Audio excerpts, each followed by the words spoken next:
ఇవాళ ఏమనంటే కేంద్రాన్ని తిట్టడము, మళ్ళా ఒక ఎలక్షన్స్ రాగానే ఒక వర్గం ఓట్ల కోసం కక్కుర్తి పడడము, కొత్త కొత్త సర్క్యులర్ ఇవ్వడము. వాళ్ళు మాట్లాడితే సెక్యులర్ వాళ్ళు, మేము మాట్లాడితే మతతత్వం. ఇలా కులగణన విషయంలో 100% కాంగ్రెస్ పార్టీ కొడుకుతో తలగొరుకున్నది.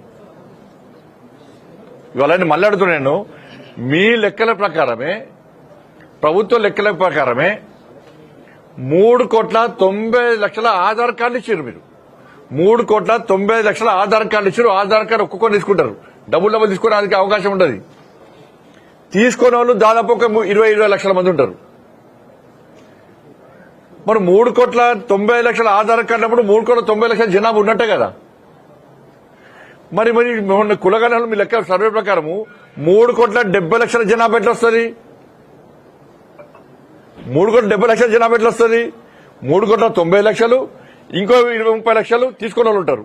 అంటే 4,30,00,000 జనాభా ఉంటే మీ లెక్క ప్రకారము 3,70,00,000 జనాభా పడుతున్నారు మీరు. అంటే ఇంకా 60 లక్షలు ఎడికి వేరు. మరి కేసీఆర్ హయాంలో సకల జన సమగ్ర సర్వే చేస్తే బీసీల జనాభా ఏంటంటే 51%. మరి మీ సర్వే చేస్తే 46% వచ్చింది. మన తుర్కోలం కలిపి 52 అంటున్నారు, 56 అంటున్నారు. ఎట్లా జనాభా తగ్గుతుంది? ఇలా ముస్లింస్ బీసీలు ఎట్లా కలుపుతారు మీరు? మళ్ళీ బీసీలకు 42% ఇస్తామంటున్నారు. 10% ముస్లింలు ఇచ్చేస్తామో, బీసీలకు ఇచ్చేది 32%. బీసీలకు కాంగ్రెస్ పార్టీ ప్రభుత్వం ఇచ్చేది కేవలం 32%. ఇంకా 10% మీరు ముస్లింలకు ఇస్తారు. కల్పద్దిలా మీరు. ఇలా నరేంద్ర మోడీ గారి ప్రభుత్వం ఈ వర్గం ఆ వర్గం తేడా లేకుండా అగ్రవర్ణాల్లో పేదలకు కూడా ఈడబ్ల్యూసీ చేసిన పార్టీ భారతీయ జనతా పార్టీ, నరేంద్ర మోడీ ప్రభుత్వం.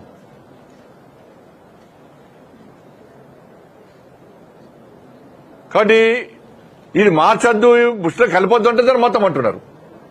కేంద్ర ప్రభుత్వం దగ్గర ధర్నా ఇస్తాడు. ఏం ధర్నా ఇస్తారు మీరు? వాళ్ళు దగా చేసింది, మోసం చేసింది కాంగ్రెస్ పార్టీ.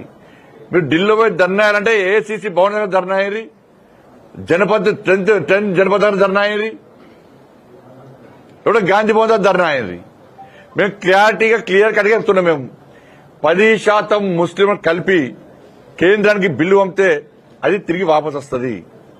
దీనిలో ఏం నిర్మోహమాటంగా చెప్తున్నాం, ఏ మొహమాటం లేదు మాకు. జిల్లా నిర్మోహమాటంగా క్లియర్ గా చెప్తున్నాం. మేము దానికి ఒప్పుకునే ప్రసక్తి లేదు.